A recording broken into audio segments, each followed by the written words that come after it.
Goeiemôre geliefdes en 'n geseënde Paasfees van my en my gesin al van u en ook u gesin. Dit is ons gebed dat hierdie Paasfees vir elkeen van u 'n besonderse geseënde tyd sal wees. Al is ons ook in die grendelsluit tyd in Suid-Afrika, dat dit 'n tyd sal wees waarin u as 'n gesin op 'n besonderse wyse hierdie jaar die nabyheid van Christus in u huisgesin sal ervaar. Ons tema vir vandag is, ek is die brood van die lewe, en ons teksvers is uit Johannes 6, vers 35. Nou in 'n tradisionele Joodse huisgesin, wanneer dit Paasfees is, dan met die aandete sal die vader 3 matzot neem. Dit is nou die matza broodjies wat ons gewoonlik gebruik vir die nagmaal. En hy sal dit in 'n doek plaas. 2 van hulle is heel, maar 1 van hulle sal hy breek. En die 1 stuk sal in die doek bly saam met die ander 2 stukke, maar die ander stukkie word weggesteek. Dit is wat hulle noem die afikomen. En daarna sal hy dan die 2 heel stukkies en die gebreekte stukkie wat in die doek is toedraai. Nou in die Joodse tradisies is daar baie verskillende opinies oor wat presies die simboliek hier agter is. Maar vir ons as Christene en ook vir die Messiaanse Jode wat Jesus Christus as redder aanbid, is die simboliek daarvan baie duidelik. Die 3 matzot verteenwoordig die Vader, die Seun en die Heilige Gees, en die een wat gebreek is in die middel natuurlik vir Jesus. En dan wanneer hy dit toegedraai het, dan is die doek simbolies van die grafdoek wat om Jesus gedraai was, toe hy in die graf geplaas was. Nou, vandag is Goeie Vrydag, dit is die dag waarop Jesus gesterf het vir al ons sondes. En die Heilige Gees het my aandag getrek na ons teksvers van vandag in Johannes 6 vers 35, waar Jesus sê, ek is die brood van die lewe, en wie na my toe kom sal nooit honger kry nie, en wie in my glo sal nooit dors kry nie. Nou, Johannes was typies Joods gewees, en vir hom was die simboliek agter dinge baie belangrik. En wanneer ons gaan kyk na Jesus se uitsprake, die sogenaamde ek is uitsprake, dan is daar 7 van hulle. 7 is ons die getal van perfektheid, die getal van volmaaktheid. En Jesus het 7 ek is uitsprake gemaak, wat Johannes vir ons gerekordeer het. En hierdie ene, ek is die brood van die lewe, is die eerste ene daarvan. Nou, om beter te verstaan wat Jesus hier gesê het, moet ons teruggaan in ons Bybel na Exodus 3 toe, heel aan die begin van die Bybel. Onthou julle waar Jesus, waar die Here verskyn het aan Moses in die brandende bos. En daar het hy aan Moses openbaar, dat hy die groot ek is. Ek lees vir u uit Exodus 3, vers 13 en 14. As jy vlytige vingers het, dan is jy welkom om gou daarheen te blaai, of met die selfoon of tablet gou daarheen te gaan. Exodus 3, vers 13 tot 14. Hierop het Moses tot God gespreek, maar as ek by die kinders van Israel kom en hulle sal sê, die God van julle vaders het my na julle toe gestuur, en hulle my vra, wat is sy naam dan? Wat moet ek vir hulle sê? En God sê vir Moses, ek is wat ek is. En ook sê hy, so moet jy die kinders van Israel antwoord, ek is, het my na julle gestuur. In Hebreëus is die naam vir ek is, in die westerse taal, Jehovah of Yahweh, wat ons tradisioneel sê. Hierdie naam van God kom 6823 keer voor in die Ou Testament. Die presiese uitspraak of spelling daarvan het deur die eeue heen verlore gegaan, want omdat die naam so heilig is, wou die mense dit nie neerskryf nie, en as hulle dit neergeskryf het, het hulle nie die vokale bygeskryf nie, hulle het nie die medeklinkers geskryf. So in plaas daarvan, dat ons 'n volledige woord het, ons nie die medeklinkers, en die bekende benaming daarvan is Jod, Hy, Waf, Hy, of dan nou in Afrikaans J-H, W-H. En dan, as jy dit uitprobeer spreek, dan klink dit so Jewe. En dit is dan eintlik die Hebreëse uitspraak. In plaas van Jahwe is Jewe. Want as jy dit so uitspreek, dan die 4 sonder die vokale, dan klink dit so.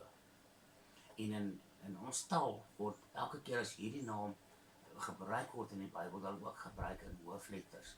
So sê die Here, Here. En dan daai tweede ene is mos nou in hoofletters geskryf. Dan verwys dit na Jahwe of Jewe. En Johannes 6 vers 35 maak Jesus hierdie stelling, toe hy gesê, ek is die brood van die lewe. Die groot ek is, het gesê, ek is die brood van die lewe. En terwyl ek navorsing gedoen het oor hierdie tema vir vandag, toe ek op hierdie punt kom, het ek gevra, Jesus, U het my aandag getrek na hierdie feit dat U is die brood van die lewe, maar hoekom het U juist my aandag hierop gevestig? En dit het my op 'n reis geneem, geliefdes, wat ek graag vanmôre U saam met my wil neem. Nou soekend na wat Jesus vir my wou sê, het ek toe hoofstuk 6 van die begin af gelees, en die heel eerste ding wat my opgeval het, is dat hierdie hele hoofstuk handel oor brood en kos, veral oor brood. Heel eerste was daar die wonderwerk, toe Jesus die skare van 5000 gevoed het. Ek het toe daaroor begin mediteer en nadink, hoe het die brood gelyk? Hoeveel brood was nodig om vir 5000 mense kos te gee? Het jy al gedink daaraan? Wie sou vir dit betaal? Dink aan vandag se dae, hoeveel rand het jy nodig om 5000 brode te koop? Hoe sou hulle dit gekry het van die dorp af tot daarso ver in die vlaktes waar die mense na Jesus geluister het? Filippus het vir Jesus gesê dat selfs die dagloon van 200 manne nie genoeg sou wees om vir die brood te betaal nie. 'n denarius was die dagloon van een man, en hy het gesê nie eers 200 denarii sou genoeg gewees het nie. Bovendien die naaste dorp was ver, en watter bakkery hou nou juist 5000 brode in sy spens aan, vir ingeval iemand dit dalk wil kom vra. Nee, nie eers vandag. Jy kan maar dink aan 'n groot bakkerye soos Albany of Saskil. Jy kan nie sommer net daar instap en sê, meneer, ek soek gou 5000 brode nie. Niemand hou dit in hulle spens aan en jy moet dit voor die tyd reël. En nadat jy dit gereël het en voor die tyd betaal het, dit vat lank, dit vat 'n paar ure om dit af te tel, sodat jy die regte hoeveelheid het, en dan het jy 'n manier nodig om dit te transporteer na die plek waar dit moet wees. Maar dan gebeur die wonderwerk, en sonder enige van hierdie logistiek, kom die brood van die lewe, en hy gee vir die mense brood. Hy vermeerder 5 brode. En ek het gaan kyk na hierdie brood, wat die skare daardie dag gevoed het. Wat is my interessant, ons lees dat die Bybel sê, dit was garsbrode. Nou brood was hoofsaaklik, net soos vandag, uit 2 hoofbestanddele gebak. Een was uit fyn gemaalde meel, wat in 'n meele was met 'n swaar klip, en dit het dan amper gelyk soos die brood wat ons ook vandag ken, in tekstuur. En dan was daar die garsbrood, of soos ons hom seker ken as die rogbrood. Nou gars is grof, en dit verteer moeiliker, en daarom voel jy langer versadig nadat jy dit geëet het, voordat jy weer honger raak. Garsbrood was bekend gewees in die Bybelse tye as die arme man se brood. Nou 3 tot 5 sulke brode was genoeg gewees om een familie vir die dag lank te voed. Afhangende natuurlik van die grootte van die familie, gemiddeld so 3, as die familie 'n bietjie groter was, so 5 brode. En wanneer ek kyk na hierdie verhaal, dan is ek oortuig daarvan, dat die kind wat die 5 brode en die 2 visse gehad het, sy ma het nie vir hom vir padkos ingepak nie. Dink nou vir jouself, hoe baie plek jy moet hê om te eet, as jy 2 snoeke het, en 5 brode, dink vir jouself hoe groot is 'n brood. 'n brood weeg, 'n kleinerige brood, 5 van 600 gram toe. Dan het hulle vir hom 2,5 kilogram brood ingesit, en 2 visse, soos 2 snoeke. Dit was nie sy padkos gewees nie. Nou wat het dan gebeur? Ek het daaroor nagedink, en ek dink wat gebeur het, is dat hy was deel van 'n familie gewees, en hierdie familie het heel waarskynlik naby aan Jesus gestaan of gesit, terwyl Jesus gepraat het. En toe hulle hoor, dat die onderwerp van middagete te sprake kom, het die ma en die pa natuurlik die kind gestuur, met die 5 brode en die 2 visse, wat hulle vir padkos vir hulle as 'n gesin ingepak het, na die disippels toe. En natuurlik vir die kind gesê, gaan gee gou van die oom daarvoor. En toe hy daarvoor kom, toe het hy met oom Andreas gepraat, en oom Andreas het toe hierdie 5 brode en 2 visse in ontvangs geneem, en dit is dit wat hy toe aan Jesus gegee het. Nou, dan het Jesus toe die wonderwerk gedoen, en hy het daardie 5 brode vermeerder na genoeg, sodat 5000 mense daarvan kon eet. Vir interessantheid, so 'n garsbrood het omtrent 'n halwe denarii gekos, so die helfte van 'n man se dagloon. En dit is hoe Philip dit uitgewerk het. Hy gesê nie as 200 manne se geld sou genoeg gewees het nie. Want jy kan nou sê een so brood kan miskien 2 mense gevoed het. En dan moet jy weer, daar was 5000 mense gewees. So, jy sal ten minste 2500 van hierdie brode nodig gehad het op sy heel minimum. Die volgende dag, toe keer die skare terug na Tiberias toe, waar Jesus die wonderwerk gedoen het oor die vernedering van die brood. Maar hulle vind toe uit, Jesus is nie daar nie, en hulle begin toe 'n soektog op hom op tou sit. En uiteindelik spoor hulle hom op aan die ander kant van die meer, by Kapernaum. En daar vra hulle vir hom, waar was jy gewees, ons soek na jou, ons wil vandag weer na jou luister. Maar Jesus het hulle harte geken. En in vers 26 van Johannes 6, praat Jesus sommer paasdiens met hulle, toe hy vir hulle sê, julle soek my nie, omdat julle gister die tekens gesien het nie, maar julle het van die brode geëet, en versadig daarvan geword. En al kom julle vandag hier is om weer gratis kos te kry. En hierin het ek die leidraad gesien van wat ek glo, wat Jesus se boodskap vir ons vandag is. In die daaropvolgende paar verse argumenteer die mense nog met Jesus en hulle soek nog 'n teken van hom. Totdat ons by vers 35 kom waar Jesus dan uiteindelik onomwonde vir hulle sê, ek is die brood van die lewe en wie na my toe kom, sal nooit weer honger kry nie. 'n Rukkie later in vers 48 tot 51 is hierdie ding vir Jesus so belangrik en dit het my laat besef dat die vernedering van die brode nie sommer net plaasgevind het nie. Jesus wou vir die mense 'n les geleer het. En hierdie brood is vir ons so belangrik dat hy dit weer herhaal, toe hy vir hulle gesê het in vers 48, ek is die brood van die lewe. Julle vaders het manna in die woestyn geëet, maar gesterwe. Dit was ook brood wat uit die hemel neergedaal het, maar hulle het daarvan geëet en gesterwe. En dan sê hy, ek is die lewende brood wat uit die hemel neergedaal het, en as iemand van hierdie brood eet, dan sal hy lewe tot in ewigheid. Want die brood wat ek sal gee, is my vlees, wat ek vir die lewe van die wêreld gee.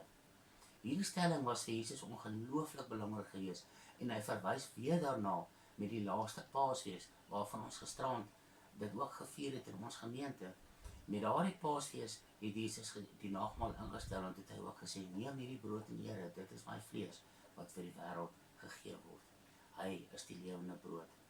Nou is die vraag by my, hoekom sê Jesus dat hy die lewende brood is?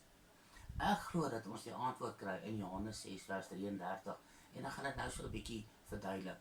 In vers 33 staan, want die brood van God is hy wat uit die hemel neerdal en aan die wêreld lewe gee. En dit is dan Jesus self. Hoekom sê ek so? Geliefdes, luister nou mooi. Ek glo dat die oorgrote meerderheid mense wat ek ontmoet het, iets het wat ek 'n groot gat of 'n bodemlose put noem. Kom ek verduidelik. Elkeen probeer hierdie groot gat in sy binneste te vul. Sommige doen dit deur 'n aanhoudende string bedmaats wat hulle het. Ander weer deur 'n oormaat drank of deur rook of ooreet. Party het 'n koopverslawing of watter tipe verslawing hulle ook al het wat hulle gebruik om hierdie gat te probeer volmaak. Dan is daar weer diegene wat die leemte probeer vul deur baie geld of baie mag te bekom.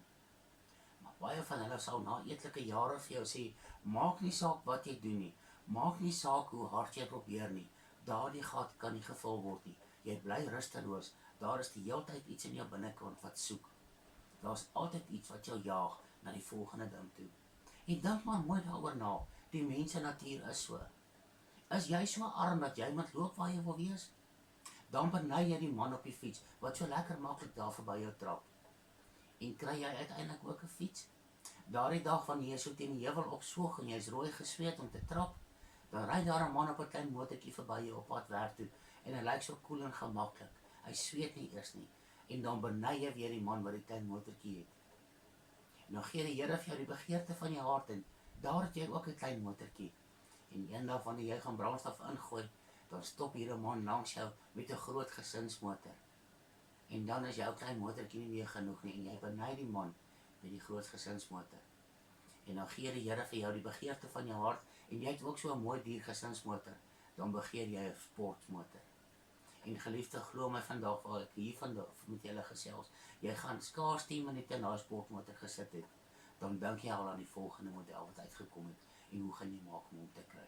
Jy sien, daardie gat kan nie volgemaak word nie. Daar is altyd nog wat jy soek. daar is altyd meer wat jy begeer. Die gat binne in ons kan net nie gevul word nie.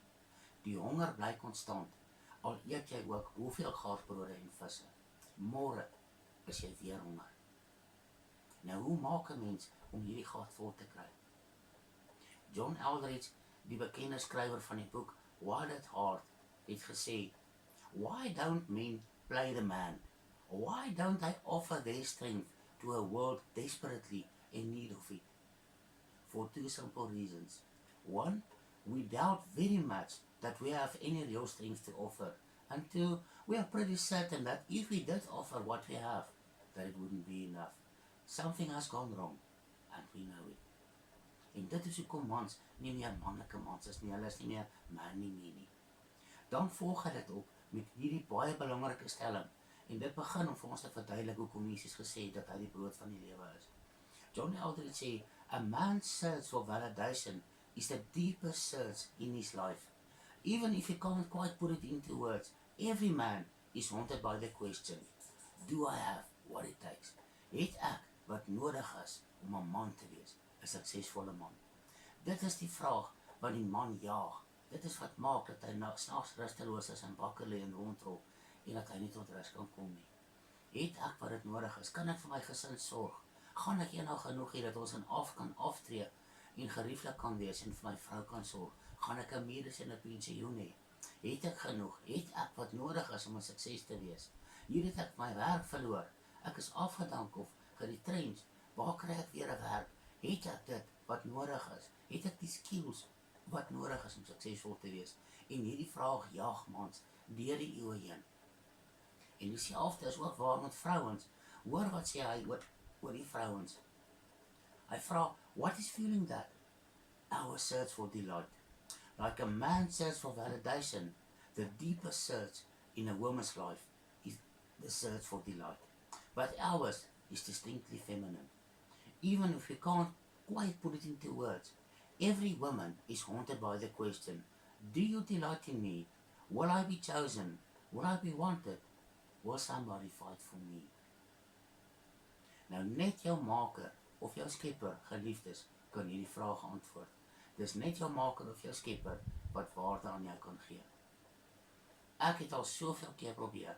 Jy kan vir 'n vrou sê, sy's pragtig, sy's mooi, die Here het haar mooi gemaak, sy het 'n mooi persoonlikheid, en haar neus is nie te groot nie, en haar voete is net groot genoeg. Sy sal jou nie glo nie. Sy sal in die spieël kyk en sy het haar eie idee.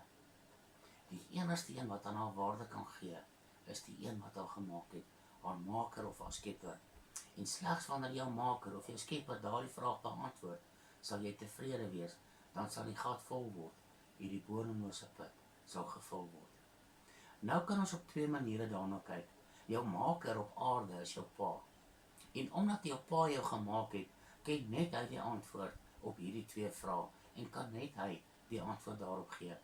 Dink bietjie daaroor na, vrouens, wanneer John Eldredge vra, "Why do you suppose that when little girls win an award, or have their first recital, or dress up in ballroom gowns from mom's closet, they want their daddy to see?"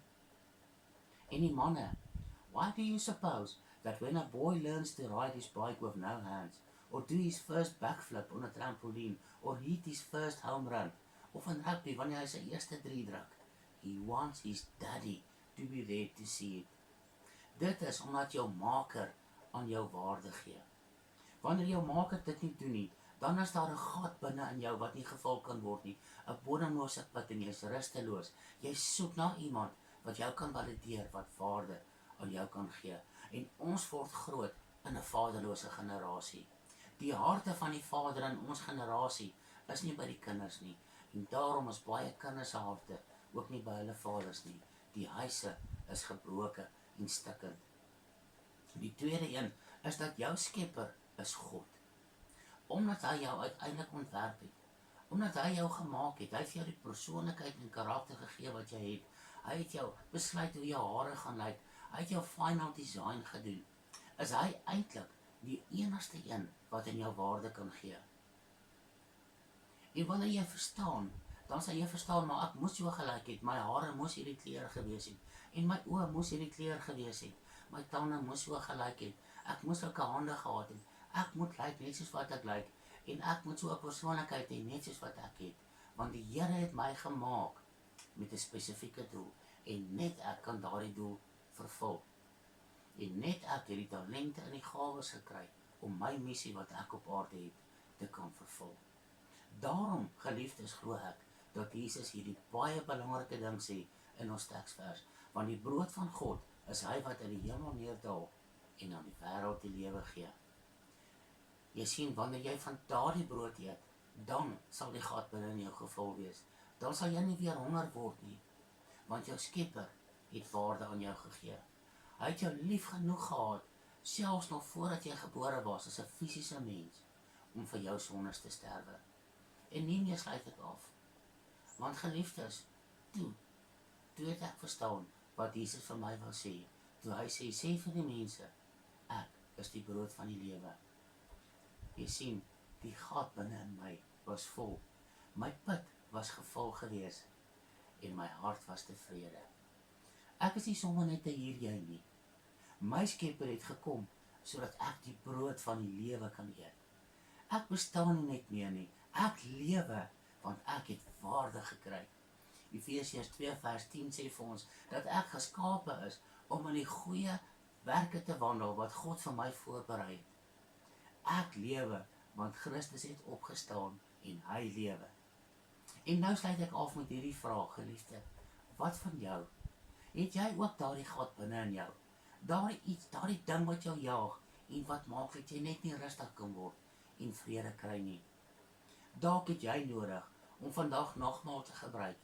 En wanneer jy daardie broodjie eet, om te onthou dat Jesus vir jou ook gesê het, ek is die brood van die lewe, en wie na my toe kom, sal nooit honger kry nie, en wie aan my glo, sal nooit dors kry nie. Amen. Kom ons sluit ons so. Liewe Jesus, baie dankie vir hierdie boodskap vir vandag. Dankie dat u dit kom oopbreek het, dat u die brood van die lewe is. En wanneer ons van u eet, dan verstaan ons en ons het waarde. En ons is nie meer rusteloos nie, want ons is een met ons Skepper. Dankie dat op hierdie goeie dag ons kan herdenk dat u aan die kruis gesterf het en bereid was om te sterf vir ons sondes. Amen.